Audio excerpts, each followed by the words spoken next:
کہ قیام کے لیے 1.7 ارب روپے اور ضروری آلات کی خریداری کے لیے 90 کروڑ روپے مختص کیے ہیں۔ اس کے علاوہ پیمز اسلام آباد میں ایک جدید ترین اسٹروک انٹرونشن سینٹر کے قیام اور کرٹیکل کیئر اور کارڈیک فیسلٹیز کی توسیع کے لیے 90 کروڑ روپے مختص کیے جائیں گے تاکہ ایمرجنسی رسپانس کیپیبلٹی اور دل اور فالج کے مریضوں کے بچاؤ کو بہتر بنایا جا سکے۔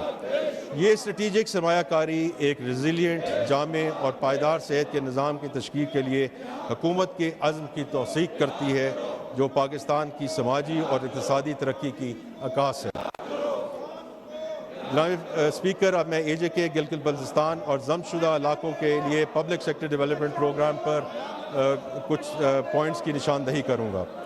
پی ایس ٹی پی کے لیے وسائل کی گنجائش کو سامنے رکھ کر وفاقی حکومت کو متوازن علاقائی ترقی کو یقینی بنانے اور ترقیاتی خلا کو دور کرنے کے لیے آزاد جموں و کشمیر، گلگت بلتستان اور خیبر پختونخوا کے نئے ضم شدہ اضلاع کی ترقیاتی ضروریات کا خیال رکھنا ہوگا۔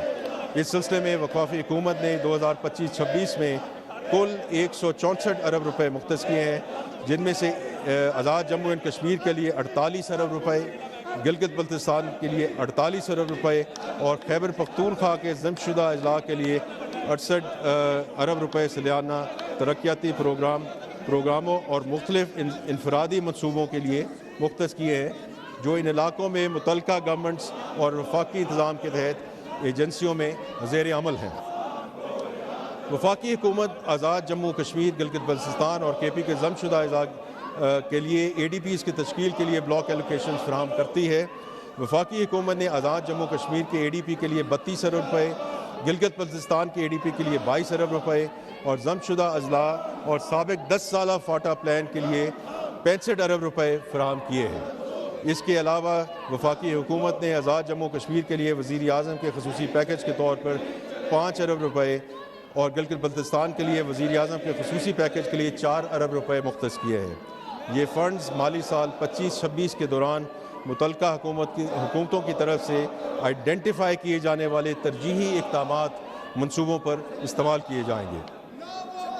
گورننس، جناب اسپیکر، گورننس مختلف شعبوں پر اثر انداز ہونے والا مسئلہ ہے، اس لیے عوامی خدمات کی مؤثر فراہمی کے مقاصد کے حصول کو یقینی بنانے کے لیے شاید یہ سب سے اہم عنصر ہے۔ 25-26 میں گورننس سیکٹر کے لیے 11 ارب روپے کی رقم تجویز کی گئی ہے۔ موجودہ مخلوط حکومت کے اصلاحاتی ایجنڈا کو پورا کرنے کے لیے جدت اور پروسیس ری انجینئرنگ، اداروں کی کیپیسٹی انہانسمنٹ، پرفارمنس مینجمنٹ، عوامی خدمات کی فراہمی اور ادارہ جاتی عوامی شعبہ کے اصلاحات جیسے فوکس ایریاز میں سرمایہ کاری کی جا رہی ہے۔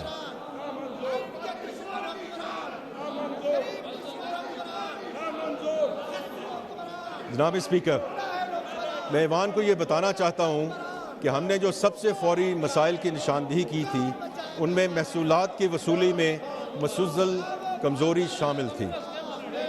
30 جون 2024 کو ایف بی آر کا tax to G D P تناسب صرف 8.8% تھا۔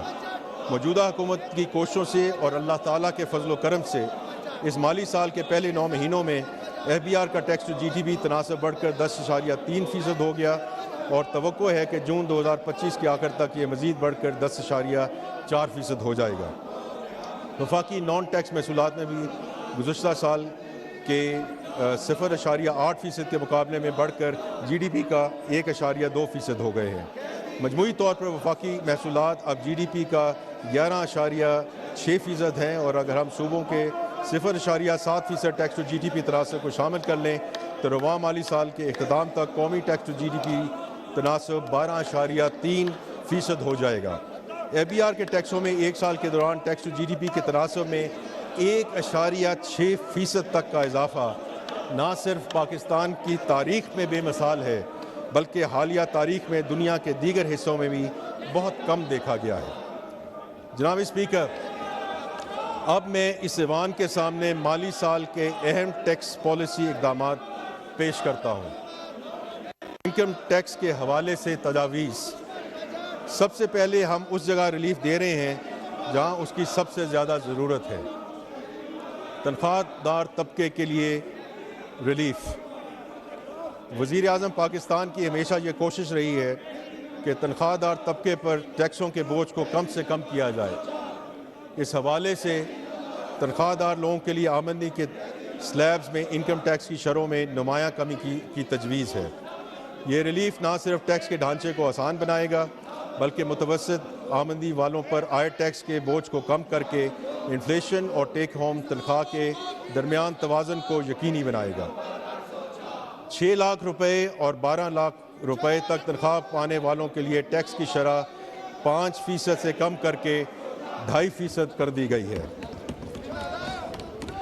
جو لوگ 22 لاکھ روپے تک تنخواہ لیتے ہیں ان کے لیے کم سے کم ٹیکس کی شرح 15% کی بجائے 11% کرنے کی تجویز ہے۔ اسی طرح زیادہ تنخواہیں حاصل کرنے والوں کے لیے بھی ٹیکس کی شرح میں کمی کی تجویز دی جا رہی ہے۔ 22 لاکھ روپے سے 32 لاکھ روپے تک تنخواہ لینے والوں کے لیے ٹیکس کی شرح 25% سے کم کر کے 23% کرنے کی تجویز ہے۔ یہ اقدام ٹیکسوں کو منصفانہ بنانے اور ٹیکس ادا کرنے والے تنخواہ دار افراد پر بوجھ کو کم کرنے کے لیے حکومتی عزم کا آئینہ دار ہے۔ اسی طرح حکومت کو اس بات کا علم ہے کہ ملک کی بہترین پیشہ ور افرادی قوت کو اس خطے میں سب سے زیادہ ٹیکسوں کا سامنا کرنا پڑ رہا ہے، جس کے نتیجے میں خدشہ ہے کہ انتہائی باصلاحیت افراد ملک سے باہر منتقل ہو سکتے ہیں۔ اس لیے ملک سے برین ڈرین کو روکنے کے لیے 1 کروڑ روپے سے زیادہ آمدنی والے افراد پر عائدہ سرچارج میں 1% کمی کی تجویز ہے۔ کارپوریٹ سیکٹر کے لیے لایا عمل۔ حکومت کو اس بات کا بھی احساس ہے کہ کارپوریٹ سیکٹر پر عائد ٹیکسوں کی شرح بلند سطح پر پہنچ چکی ہے۔ اس وقت کارپوریشنوں پر عائد ٹیکس کی شرح پورے خطے میں سب سے زیادہ ہے۔ حکومت کے پختہ عزم کے تحت ٹارگیٹڈ ریلیف مہیا کرنے اور ایک متوازن اور معاشی ترقی کے لیے موزوں کارپوریٹ ٹیکس رجیم متعارف کرنے کے لیے یہ تجاویز پیش کی جا رہی ہیں کہ 20 کروڑ روپے سے 50 کروڑ روپے تک سالانہ آمدنی حاصل کرنے والی کارپوریشنز کے لیے سپر ٹیکس کی شرح میں 0.5% کی کمی تجویز کی جا رہی ہے۔ یہ رعایت کارپوریٹ ٹیکس کی شرح کو معقول بنانے کے لیے حکومتی ارادے کی عکاسی کرتی ہے۔ کنسٹرکشن اور کم لاگت والے گھروں کی تعمیر۔ پاکستان کی معیشت میں تعمیرات کے شعبوں کا بہت اہم حصہ ہے۔ ہمارے بڑے پیمانے کی صنعتی پیداوار جو لارج اسکیل مینوفیکچرنگ کے شعبے پر منحصر ہے، تاہم بھاری ٹیکسوں کی وجہ سے اس شعبے کی اقتصادی سرگرمیوں پر منفی اثرات مرتب ہوتے ہیں۔ اس لیے جائیداد کی خریداری پر ود ہولڈنگ ٹیکس کی شرح 4% سے کم کر کے 2.5% اور 3.5% سے کم کر کے 2% اور 3% سے کم کر کے 1.5% کرنے کی تجویز ہے۔ کنسٹرکشن کے شعبے کو مزید کم کرنے کے لیے کمرشل جائیدادوں، پلاٹس اور گھروں کی منتقلی پر گزشتہ سال عائد کی جانے والی 7% تک فیڈرل ایکسائز ڈیوٹی ختم کرنے کی بھی تجویز ہے۔ اس کے ساتھ ساتھ کم لاگت کے گھروں کی تعمیر کے لیے قرض فراہم کرنے اور مورگیج فنانسنگ کی حوصلہ افزائی کے لیے 10 مرلے تک کے گھروں اور 2000 اسکوائر فٹ تک کے فلیٹس پر ٹیکس کریڈٹ متعارف کرایا جا رہا ہے۔ اس کے علاوہ مورگیج فنانسنگ کو پروموٹ کرنے کے لیے ہم بالکل we want to get on with it, اور اس سلسلے میں ایک جامع نظام متعارف کرایا جائے گا۔ مزید برآں اسلام آباد کی حدود میں جائیداد کی خریداری پر اسٹیمپ پیپر ڈیوٹی 4% سے کم کر کے 1% کرنے کی تجویز ہے تاکہ گھروں کی کمی کو پورا کیا جا سکے۔ ہمیں امید ہے کہ صوبے بھی وفاقی حکومت کے اس اقدام کی حمایت کرتے ہوئے غیر منقولہ جائیداد کی منتقلی پر عائد بھاری ٹیکسوں میں کمی کریں گے۔